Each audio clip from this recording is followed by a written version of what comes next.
Oke,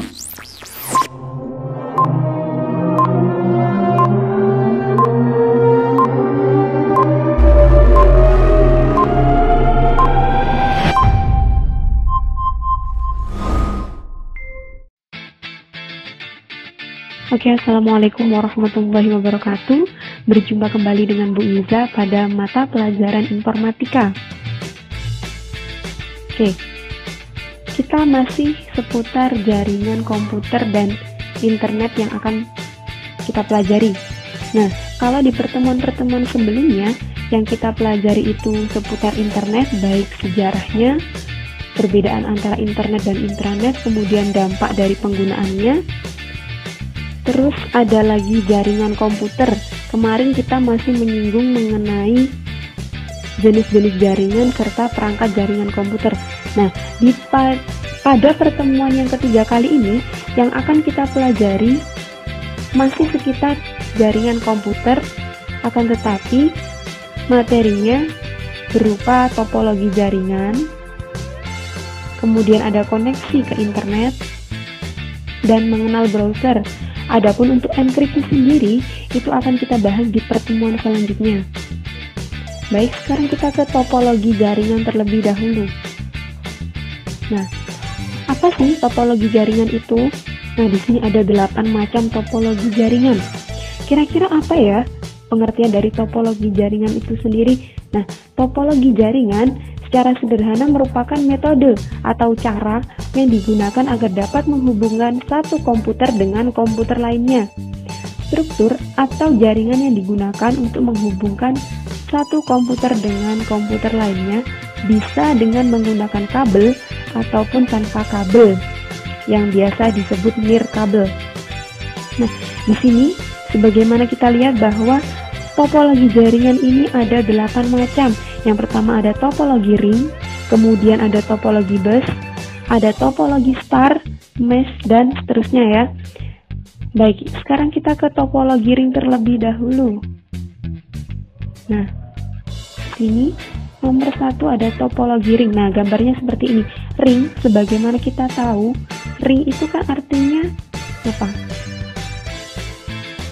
Lingkaran ya. Jadi, bentuk kabelnya yang menyusun atau yang menghubungkan antar komputer ini berbentuk lingkaran. Jenis topologi ini paling banyak digunakan di lingkungan perkantoran atau perusahaan. Secara umum, topologi ini memiliki karakteristik khusus, yaitu menggunakan kabel tipe UTP dan patch cable yang membentuk jaringan seperti lingkaran dan terdiri dari beberapa node yang disusun secara seri. Nah, kemudian cara kerjanya bagaimana? Nah, cara kerja dari topologi ring ini masing-masing node pada sentral terdapat penguat sinyal di kedua sisinya. Maka setiap perangkat akan saling menguatkan sinyal. Kemudian proses penerimaan dan penerusan sinyal dibantu oleh sebuah token. Alat bernama token ini juga berfungsi sebagai pengantar data ketika dibutuhkan oleh sebuah node. Selanjutnya, kelebihan dan kekurangannya itu apa saja? Nah, baik. Sekarang kita ke kelebihan dan kekurangannya. Adapun kelebihannya, karena tadi seperti itu ya gambarnya, kabelnya cuma melingkar, jadi biaya instalasinya cenderung murah. Jadi pemasangannya itu relatif murah, tidak memerlukan biaya yang banyak. Kemudian, performa koneksinya cukup baik. Proses instalasinya dan konfigurasinya cukup mudah, serta implementasi atau penggunaannya mudah. Kemudian kekurangannya, jika terjadi masalah, troubleshooting jaringan ini terhitung rumit. Kemudian pada jaringan ini, tabrakan arus data sangat rentan terjadi, serta koneksi pada jaringan akan terputus jika salah satu koneksi bermasalah. Jadi cuma seperti ini ya, topologi ring berarti kabel, susunan kabelnya itu melingkar, jadi mudah pemasangannya. Akan tetapi ketika terjadi masalah nanti, itu akan sedikit lebih rumit. Selanjutnya yang kedua, ada topologi bus. Nah, topologi bus, gambarnya seperti ini skemanya ya.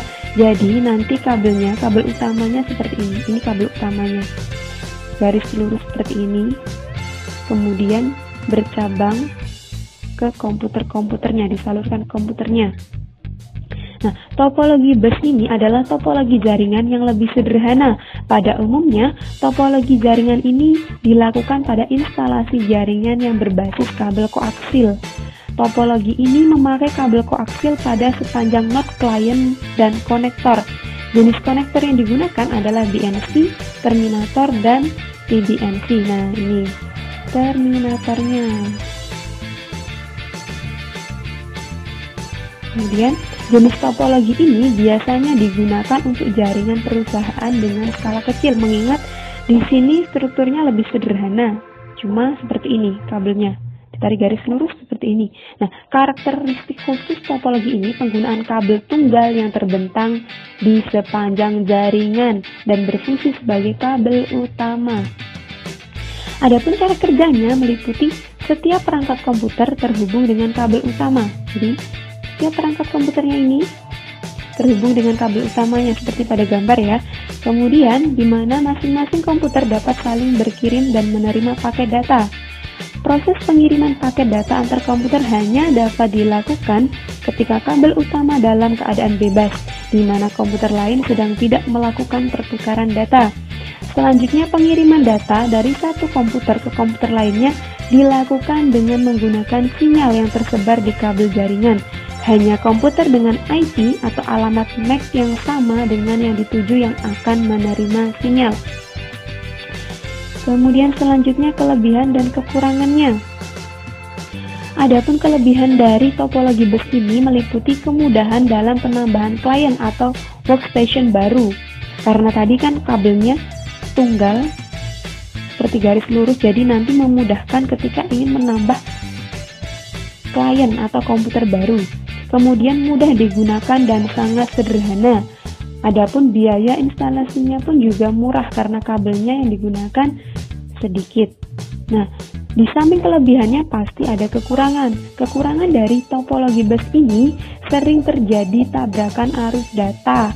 Kemudian proses pengiriman dan penerimaan datanya kurang efisien. Selanjutnya topologi bus yang lama sulit untuk dikembangkan. Kemudian yang terakhir ada, jika ada masalah pada kabel misalnya terputus, maka jaringan komputer atau komputer workstation akan terganggu. Jadi seperti itu. Memudahkan pemasangan, tetapi nanti jika kabelnya terputus, maka komputer workstation akan terganggu. Kemudian selanjutnya kita ke topologi star. Nah, di sini topologi star gambarnya seperti ini, star bintang. Jadi seperti ini ya kabelnya, susunan kabelnya seperti ini. Topologi ini cukup banyak digunakan di perkantoran atau perusahaan dengan skala kecil dan menengah. Kalau tadi yang ring dan bus itu hanya di skala kecil, sederhana. Kalau ini mulai merambah ke perusahaan yang menengah. Karakteristik khususnya dari topologi ini adalah satu jaringan yang berfungsi sebagai pusat segala aktivitas, di mana komputer host memiliki kabel tersendiri yang terkoneksi langsung dengan perangkat pusat hub dengan sistem point to point. Kemudian, cara kerja dari topologi ini, beberapa jaringan komputer terhubung dengan pusat atau hub. Jadi, beberapa ini komputer terhubung dengan hub atau switch, di mana jaringan pusat tersebut berfungsi sebagai server sentral. Kemudian perangkat pusat hub atau switch akan menyimpan daftar Content Addressable Memory atau CAM pada memorinya. CAM akan menyimpan semua alamat perangkat komputer yang terhubung dengan switch ini. Ya. Jadi star ya. Star ini ada beberapa komputer di sini, di mana satu jaringannya ini hub atau switchnya sebagai pusatnya, hostnya ya. Kemudian kelebihan dan kekurangan dari topologi star ini apa? Nah, di sini kelebihannya adalah jaringan ini tetap berjalan baik walaupun salah satu kliennya nanti komputer kliennya bermasalah. Jika salah satu komputer bermasalah, tidak akan memberikan dampak ke komputer yang lainnya. Kemudian tingkat keamanan datanya cukup baik, serta user lebih mudah mendeteksi masalah pada jaringan dan lebih fleksibel. Adapun kekurangannya, karena di sini kabelnya cukup lebih banyak daripada yang sebelum-sebelumnya, maka topologi ini terhitung mahal. Kemudian, seluruh komputer dalam jaringan ini akan mengalami masalah jika hub atau switchnya mengalami masalah, karena hub switchnya tadi kan sebagai pusat. Jadi kalau pusatnya bermasalah, otomatis kliennya nanti juga akan bermasalah, user lainnya akan bermasalah. Kemudian topologi star ini sangat bergantung pada terminal pusat atau hub switchnya tadi ya. Selanjutnya kita ke topologi mesh. Oke, topologi mesh gambarnya seperti ini. Nah, topologi mesh seperti ini ya. Nah, topologi mesh atau jala adalah suatu topologi di mana setiap perangkat komputer saling terhubung secara langsung atau dedicated link seperti ini. Misalnya ini komputer 1, 2, 3, 4, 5 ya. Komputer 1 bisa terhubung ke komputer 2, 3, 4, dan 5. Begitupun seterusnya, komputer 2 bisa terhubung komputer 1, 3, 4, dan 5.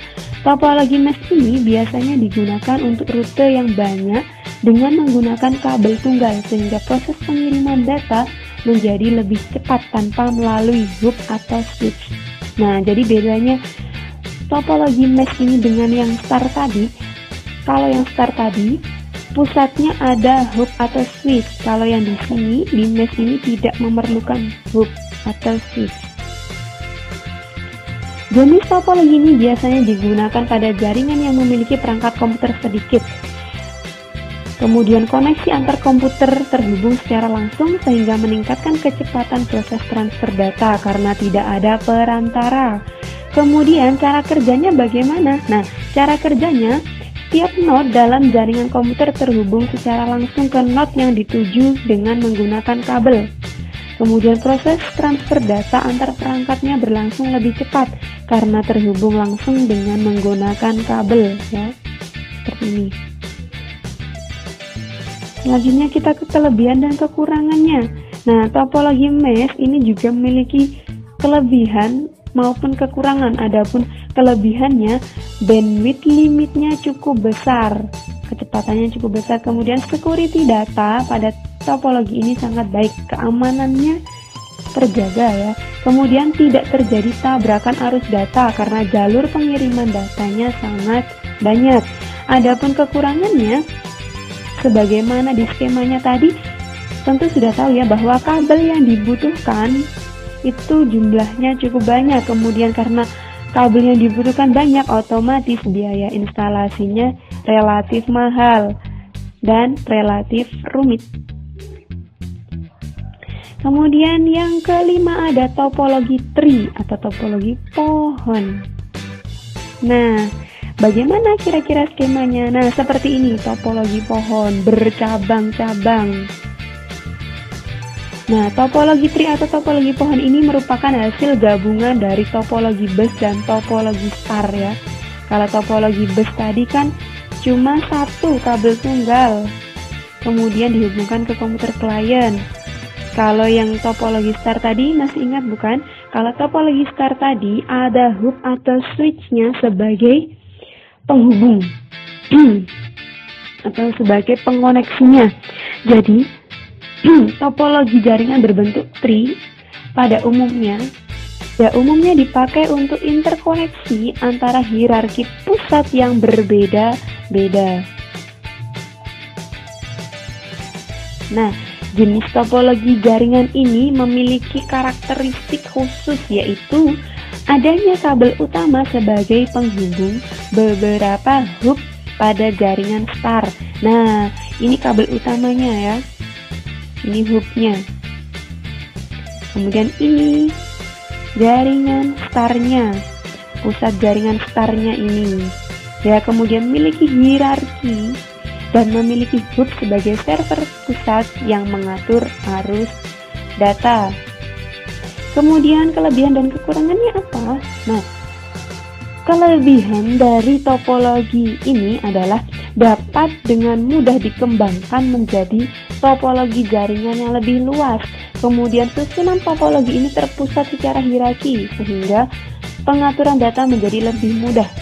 Nah, adapun kekurangannya, karena topologi ini memiliki jaringan tadi hierarki bercabang-cabang sehingga kinerja jaringannya lebih lambat.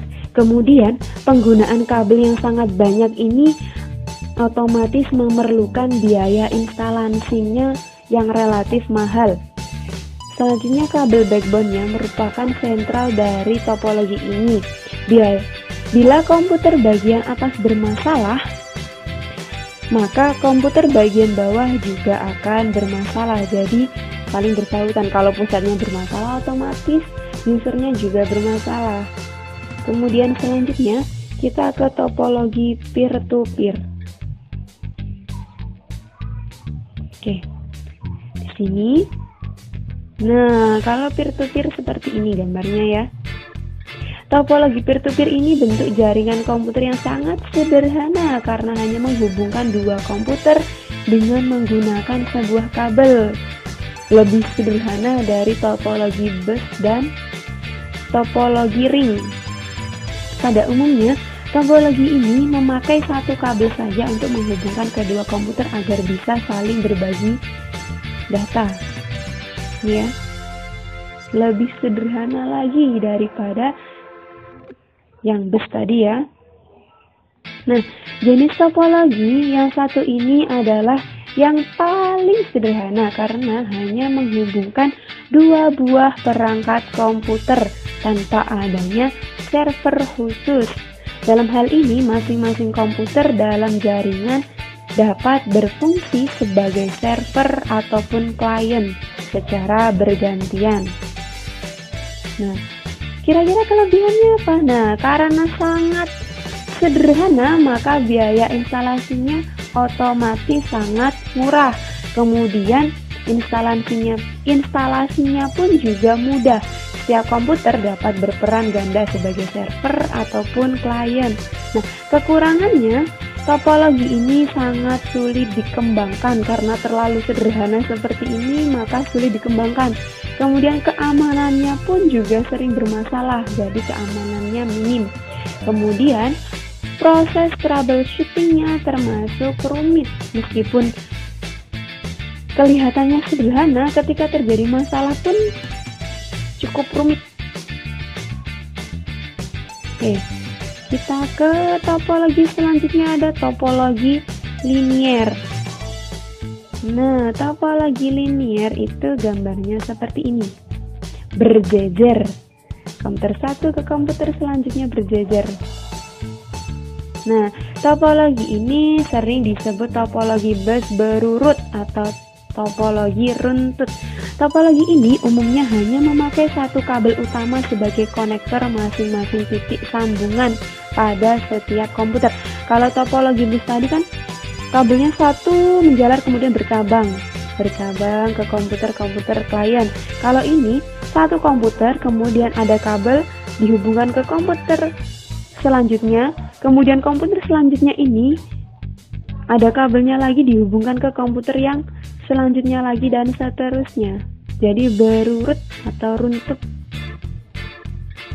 Nah, karakteristik khusus pada jenis topologi khususnya penggunaan konektor BNC dan kabel RJ58 di mana skema jaringannya mirip seperti topologi bus. Nah, adapun kelebihan dan kekurangannya sebagai berikut. Kelebihannya mudah dikembangkan, kemudian penggunaan kabelnya relatif sedikit, kemudian tata letaknya sederhana dan mudah, serta tidak membutuhkan kendali sentral. Adapun kekurangannya, kepadatan traffic data cukup tinggi, serta security data atau keamanannya tidak terjamin. Nah, kita ke yang terakhir, ada topologi hybrid. Nah, topologi hybrid ini gambarnya seperti ini. Wah, lebih rumit lagi, ini ada ring dan star. Jadi topologi hybrid ini gabungan dari topologi sebelumnya. Jadi gabungan dari beberapa topologi yang berbeda dan membentuk jaringan baru. Dengan kata lain, jika ada dua atau lebih topologi yang berbeda terhubung dalam satu jaringan, maka topologinya membentuk topologi hybrid. Kalau di gambar ini dicontohkan ada topologi ring dan topologi star. Ini ringnya di sini membentuk segitiga ya, tidak lingkaran. Kemudian ada topologi star. Di sini ada switch-nya atau hub. Umumnya jenis topologi ini digunakan ketika suatu perusahaan diambil alih oleh perusahaan lainnya, sehingga jaringan komputer di dalam perusahaan tersebut mengalami perubahan dengan membentuk jaringan baru. Nah, adapun kelebihan dari topologi hybrid ini sifatnya fleksibel. Kemudian penambahan koneksi lain pada topologi ini menjadi sangat mudah karena mengingat topologi hybrid ini merupakan gabungan dari beberapa topologi jaringan. Kemudian kekurangannya apa? Nah, karena ini gabungan dari beberapa jaringan, otomatis proses instalasinya dan pengaturannya cukup rumit karena dari beberapa jaringan ini topologi jaringannya banyak, tidak hanya satu. Kemudian manajemen pada topologi ini sangat sulit dilakukan serta biayanya cukup mahal. Oke. Selanjutnya kita ke koneksi ke internet. Nah, di sini yang akan kita bahas adalah bagaimana caranya mengoneksikan internet itu ke layanan providernya atau penyedia jasa layanan internetnya. Nah, langkah-langkahnya seperti apa? Yang pertama, kita pilih menu start, kemudian pada komputer ya, kita klik start, kemudian klik setting, kemudian kita klik network connection. Selanjutnya kalau sudah, kita pilih menu create a new connection pada bagian kiri atas, kemudian kita klik next. Nah, kalau sudah kita klik connect to internet, kemudian next, terus klik set up my connection manually.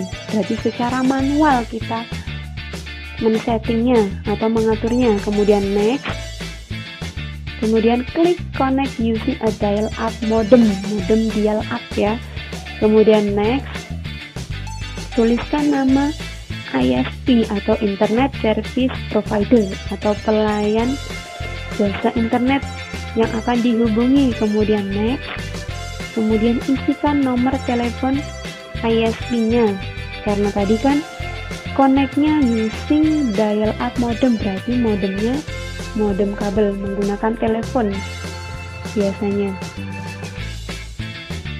Kemudian tekan atau klik finish untuk mengakhiri koneksi ke ISP. Selanjutnya untuk melakukan koneksi, kalau sudah terhubung ya, kita tekan tombol dial up. Nah, kemudian akan muncul pesan now connected, berarti jaringan internetnya sudah terhubung. Kemudian kalau kita ingin mengakhiri sambungan internetnya, kita cukup klik kanan mouse pada koneksi jaringan, biasanya di bagian bawah di sini. Kemudian pilih menu disconnect. Cuma seperti itu langkah-langkahnya. Saya yakin kalian semua pasti bisa. Kemudian mengenal browser. Nah, pasti kalian sudah tidak asing lagi. Nah, seperti ini gambar browser-browsernya. Banyak sekali browsernya, ada Opera, Mozilla, Internet Explorer, kemudian Google Chrome, banyak. Ada Amazon. Nah, browser merupakan aplikasi yang digunakan untuk menjelajahi atau mengakses internet. Nah, keberadaannya ini sangat membantu dalam pencarian informasi di internet. Nah, kita sudah tahu ya, kalian pasti sudah tidak asing lagi dengan macam-macam browser di sini. Nah, bagaimana cara mencari informasinya? Nah, misalkan kita memakai Google Chrome. Kalau ingin mencari informasi di sini, berarti kita klik atau buka Google Chrome-nya, kemudian ketik informasi yang ingin dicari atau alamat websitenya di search engine-nya. Di mesin pencarinya kita ketik, misalkan kita ingin tahu macam-macam jaringan komputer, berarti kita ketik macam-macam jaringan komputer, kemudian kita tekan enter. Kalau sudah muncul beberapa informasi, pasti banyak dari berbagai sumber, baik itu yang sudah terpercaya maupun yang masih kurang. Jadi kita harus bisa selektif dalam memilih informasi yang ada di internet, karena banyak sekali informasi-informasi yang bermunculan. Seperti itu ya. Nah, yang terakhir ada tugas. Di sini tugas kalian cukup 2. Yang pertama, kalian mencari informasi di internet mengenai penyedia ISP di Indonesia itu apa saja. Kemudian dari informasi tersebut kalian tulis nama ISP-nya apa, kemudian kelebihan layanan produk yang ditawarkan itu seperti apa, serta cara melakukan pendaftaran ke ISP-nya itu. Kalian tulis ya. Kemudian yang kedua itu kalian membuat salah satu skema topologi jaringan. Sebagaimana tadi kan topologinya ada 8, berarti kalian pilih salah satu dari ke-8 topologi jaringan tersebut. Kemudian kalian beri penjelasan secara detail. Jadi kalian bisa menambahkan informasi selain yang ada di video ini dan di LKS ya. Cuma 2 soal ini. Oke, cukup sekian, semoga bermanfaat. Jangan lupa segera dikerjakan, kemudian dikirimkan ke saya ataupun Kak Zen bagi yang diajar oleh Kak Zen. Tetap semangat belajar darinya. Jangan lupa jaga kesehatan. Terus apa lagi ya? Jangan bosan-bosan untuk belajar, terus mencari sumber-sumber referensi lainnya selain yang ada di buku pegangan kalian. Karena saat ini informasinya itu sudah banyak di internet itu. Kalian kan sering menggunakan internet, jangan hanya digunakan untuk bermain game saja. Oke? Cukup sekian, terima kasih. Wassalamualaikum warahmatullahi wabarakatuh.